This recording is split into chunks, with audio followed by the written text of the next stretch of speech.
Si vous rédigez votre CV, que vous allez vouloir laisser hors de celui-ci, restez dans les parages car je vais vous dire ce qu'ils sont.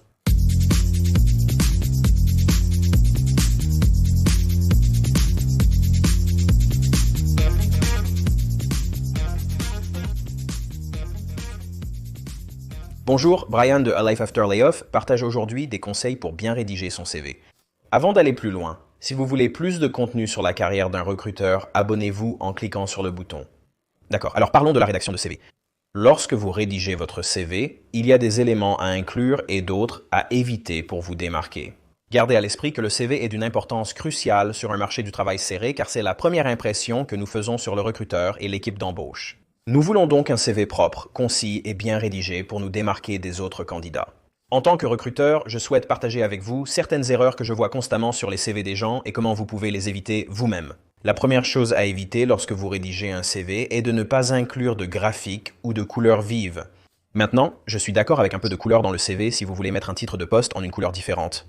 C'est exactement ce que j'enseigne dans Resume Rocket Fuel. Optez pour des bleus ou des noirs, éventuellement un magenta pourrait convenir. Gardez-le agréable et simple. Nous évitons les couleurs vives dans notre CV pour le garder propre et concis, sans distraire l'intervieweur de son objectif principal. Évaluez votre parcours et s'assurer que vous êtes le meilleur candidat pour le poste. Et pendant que nous y sommes, nous voulons éviter tout graphique, tableau ou clip art. N'oubliez pas que votre CV est un document professionnel. Vous serez jugé si vous incluez trop d'éléments colorés, même si vous pensez que cela montre votre personnalité.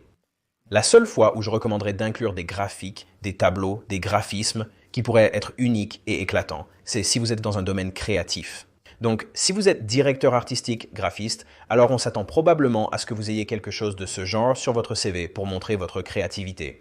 Cependant, pour la plupart des autres carrières, restez simple et prudent. Ne prenez pas de risques sur ce document. Le même principe s'applique aux infographies, que de nombreuses personnes utilisent pour démontrer leur expertise dans un domaine particulier. Ils mettront donc un petit graphique qui montre qu'ils ont coché 4 ou 5 barres pour une certaine compétence.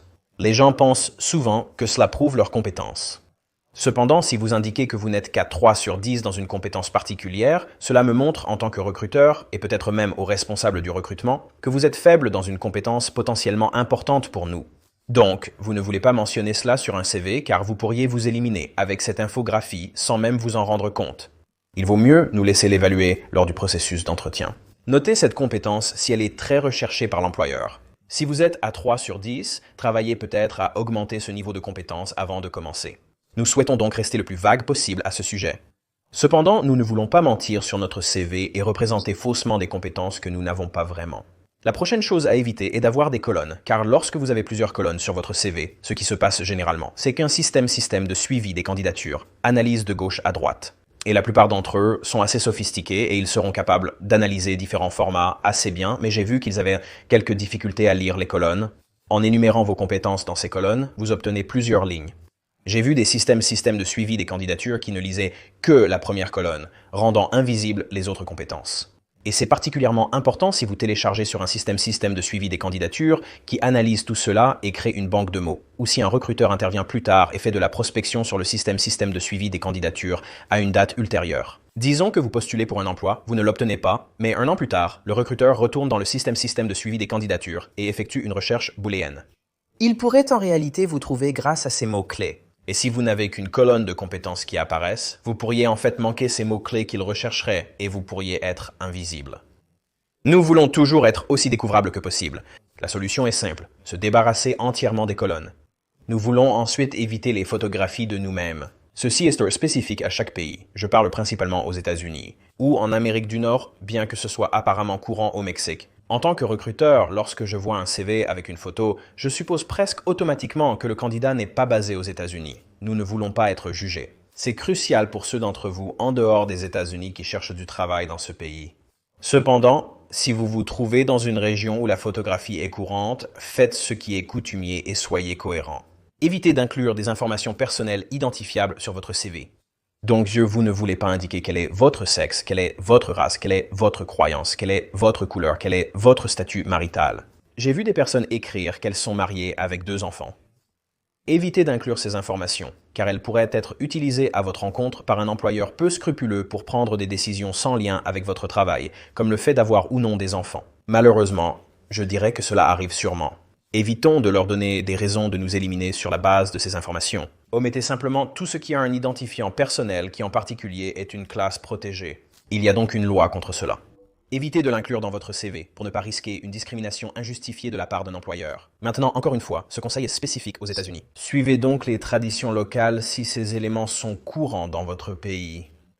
Mais j'essaierai d'éviter de mettre plus de détails que nécessaire concernant des choses qui ne sont pas liées au travail. Ensuite, évitez les adresses e-mail non professionnelles. Et je me gratte toujours la tête parce que j'ai vu certaines des adresses e-mail les plus colorées et je m'assieds là et je me dis, genre, ne pense-t-il pas que c'est approprié? Comme je fais la fête habituellement ou garçon de fête 28 à yahoo.com. Donc, si vous avez créé une adresse email qui remonte à vos années de collège et que vous n'y avez pas beaucoup réfléchi, c'est probablement une bonne occasion pour vous de simplement aller créer un compte Gmail avec votre nom complet ou un pseudonyme qui est relativement neutre. J'éviterai tout surnom ou quoi que ce soit qui pourrait potentiellement vous discriminer. Mais ne donnez aucune raison aux recruteurs de vous juger ou de faire des suppositions à votre sujet.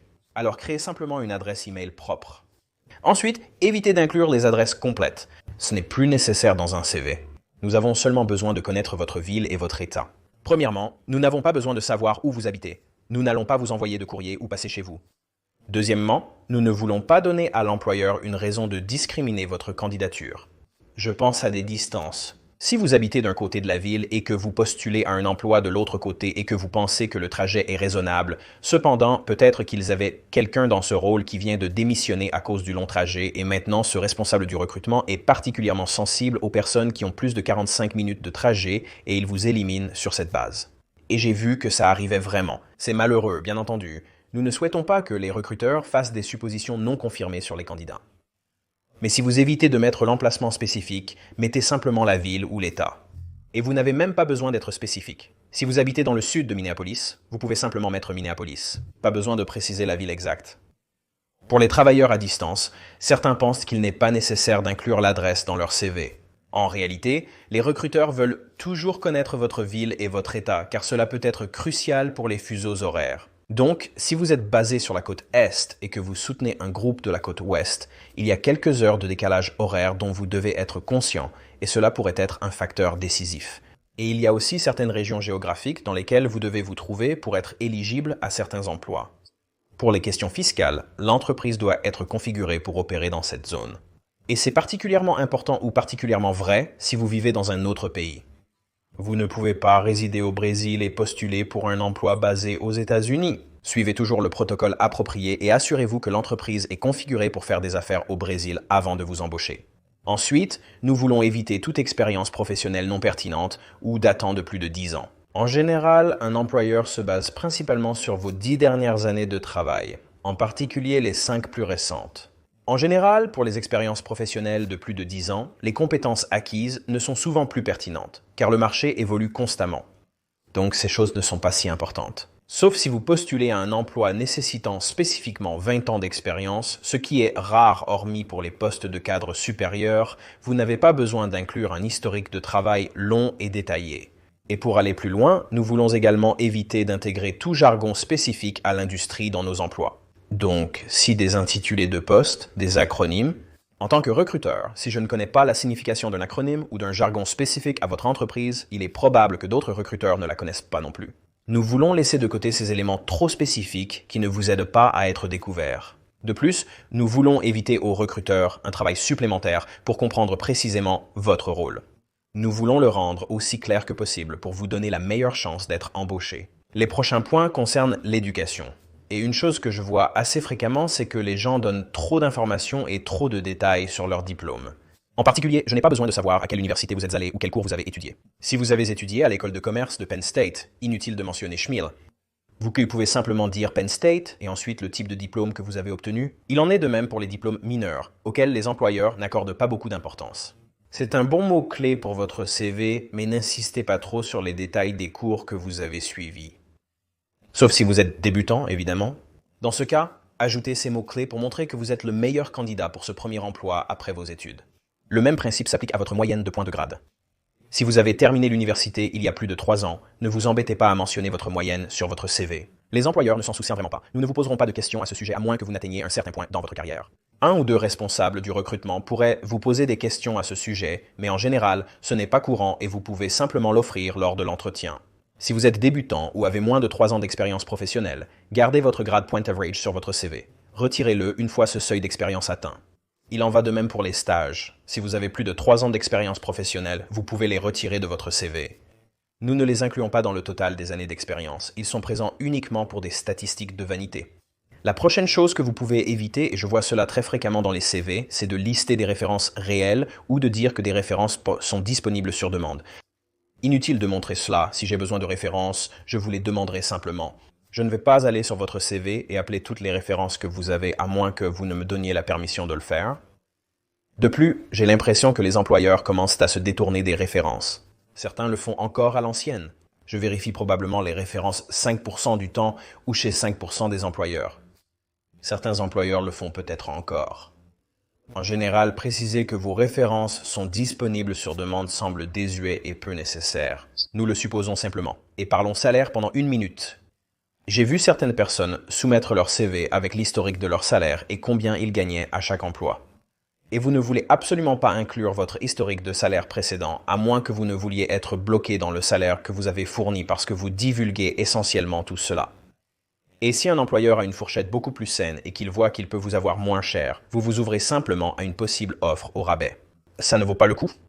Nous vous poserons cette question lors de votre premier entretien. Je ne l'inclurai donc même pas. Évitez donc de mentionner quoi que ce soit en relation avec votre rémunération ou ce que vous espérez comme rémunération.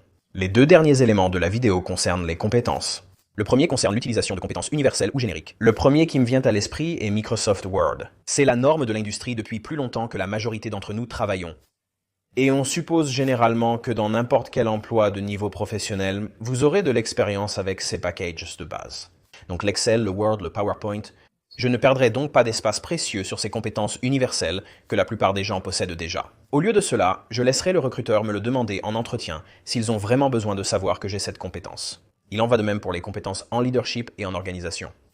Vous feriez mieux de simplement les inclure dans les points de votre CV et de montrer que vous avez la compétence en la démontrant. Le dernier point concerne l'utilisation de défauts génériques pour le jargon cliché.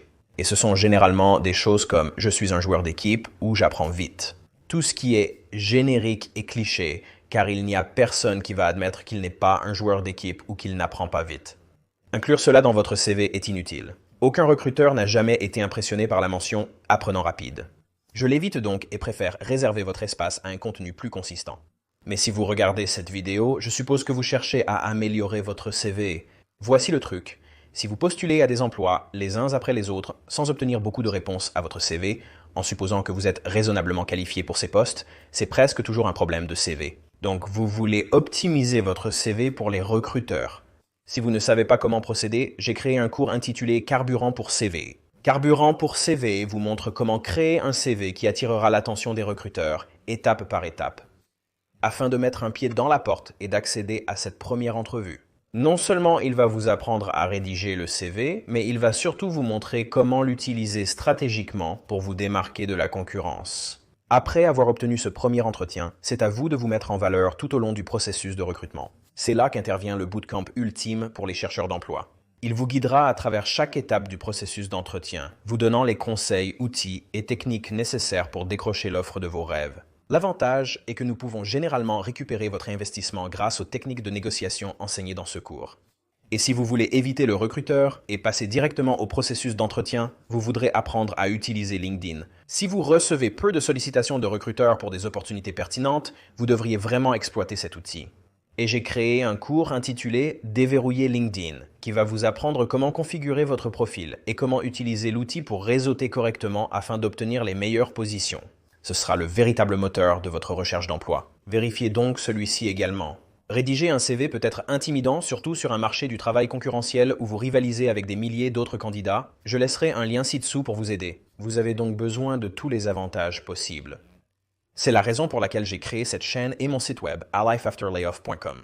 Toutefois, si vous avez besoin d'une aide plus personnalisée, je propose des séances de coaching privées individuelles. Vous pouvez me contacter sur mon site web pour ça aussi. Et j'apprécie que vous regardiez. Bon CV et bonne chance pour votre recherche d'emploi. Ça se voit la prochaine fois.